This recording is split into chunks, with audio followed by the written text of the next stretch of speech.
Hi everybody, welcome to Tech Tip Friday. I'm Kurt Staley, that plastics guy, and I'm bringing you a tech tip that you could take to the shop floor with you today.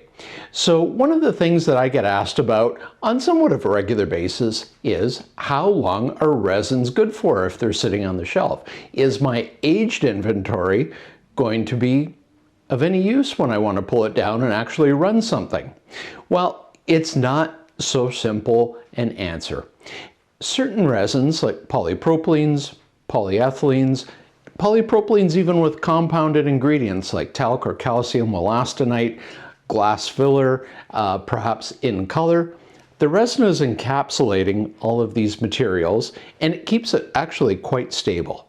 So you could have this stuff in theory in your inventory for years and it will run just fine. Now you may have to run it through a dryer to take some of the surface moisture off, but with a polypropylene or polyethylene, they are not a hygroscopic resin. They won't absorb water, so you're fine. Even with something like a nylon, it may take a long time to dry, or ABS or polycarbonate for that matter.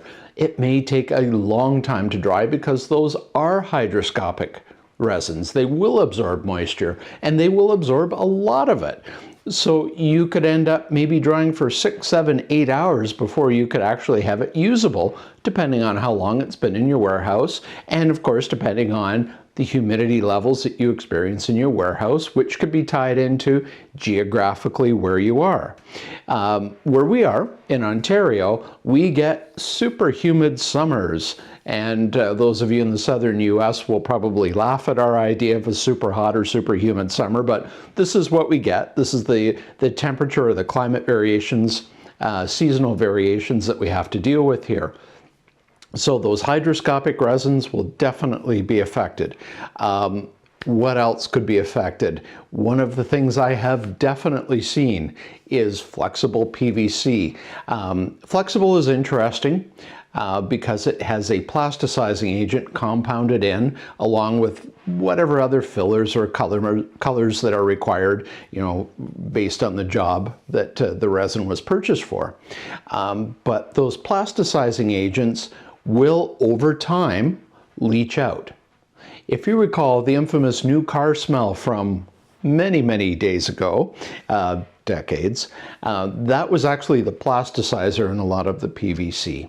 That sort of wonderful smell. Well, at least I think it's wonderful, but hey, I'm a plastics guy and a car fanatic, so maybe my idea of wonderful is a little bit warped. But the plasticizing agents can and will leach out over time, and that means your flexible PVC, you're probably good for 24 months, depending on the climate conditions that your facility experiences. But past 24 months, and I mean, there's no magical cutoff, like 24 months plus 1 day, the stuff isn't going to run. No, that's not what I'm saying. But past about 24 months, I think you're going to get into potentially problems. The resin's going to feel sticky. That's actually how you tell. If you put your hand into a Gaylord full of flexible PVC and it feels very, very sticky or has an unusually high gloss, that does indicate that the plasticizing agents have leached to the surface and you may not get an ideal molded or extruded component. The only way to really tell, try some test shots and see what you get. But don't be surprised if that resin that is aged, past about 24 months, it doesn't work anymore. So just something to keep in mind. Bottom line, make sure you practice good inventory, turns, use up the oldest first. What is it? First in, first out, I guess. That would be it. So do make sure you turn your inventory properly. Super keen if you're in my business as a distributor, you always want to get those older lots of material out first to always keep the fresh stuff in place. And there you have it. Don't let your inventory age.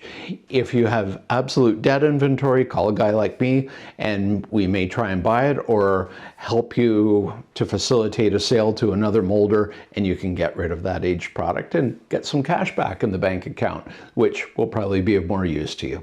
So there you have it. I hope you have a great Friday and a great weekend. And for our friends south of the border, have a wonderful and safe Memorial Day long weekend. And we will talk to you next Friday. Thanks again. Bye for now.